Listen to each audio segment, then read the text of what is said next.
সবাই সকালে খাবার পরে এরপরে আমরা আর কিছু খাই নাই, এবং আমরা কখন খাবো এইটা ঠিক করবে বাংলাদেশ সরকারে এখন যারা উপদেষ্টা আছেন।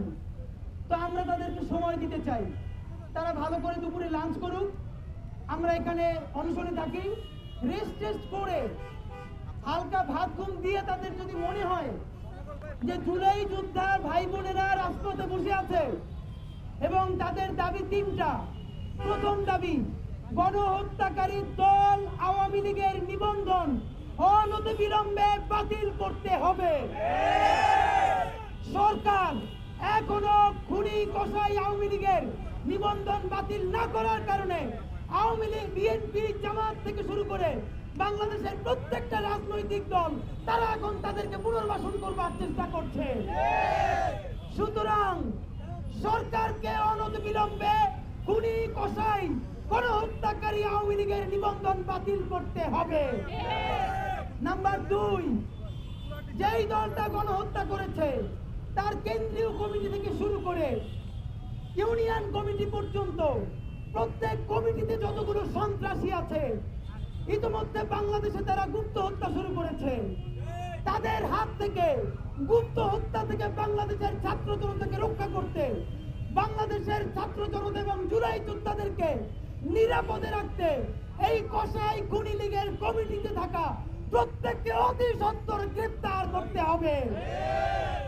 এবং 3 নম্বর দাবি হচ্ছে, বাংলাদেশের জুলাই বিপ্লবে যারা আন্দোলন করেছে, রাজপথে সংগ্রাম করেছে, সেই বিপ্লবী জুলাই যোদ্ধাদের ঢাকা রাজধানী থেকে শুরু করে ইউনিয়ন পর্যন্ত প্রত্যেকটা ছাত্র জনতা জুলাই যোদ্ধার জীবনের সম্পূর্ণ নিরাপত্তা নিশ্চিত করতে হবে। যদি না পারেন আমাদের এই দাবি, আমরা এখন কোন উপদেষ্টাকে বিশ্বাস করি না, কারণ সকল কথা তারা ডক্টর ইউনূস সাহেবের উপর দিয়ে চালিয়ে দেয়।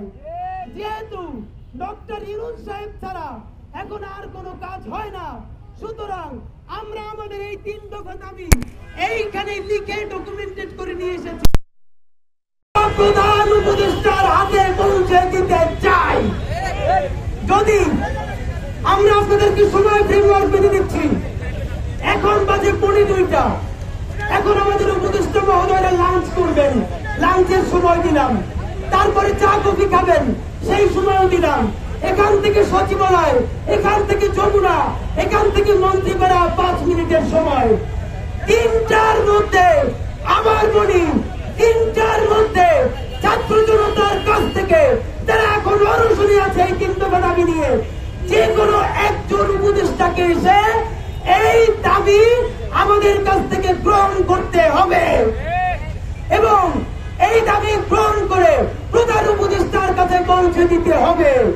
যদি 3টার মধ্যে আপনারা এটা না করতে পারেন, আমাদের ইতিমধ্যে প্রস্তাব দেওয়া হয়েছে, আমরা যেন প্রধান উপদেষ্টার কার্যালয়ে গিয়ে আমাদের লিখিত ডকুমেন্ট দিয়ে আসি।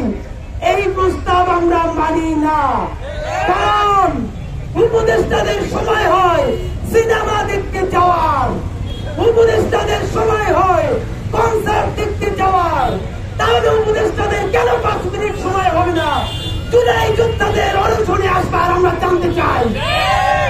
সুতরাং 3টার মধ্যে কোন একজন উপদেষ্টা এখান থেকে এসে ছাত্র জনতার সাথে কথা বলে আমাদের দাবি প্রধান উপদেষ্টার কাছে পৌঁছে দিতে হবে।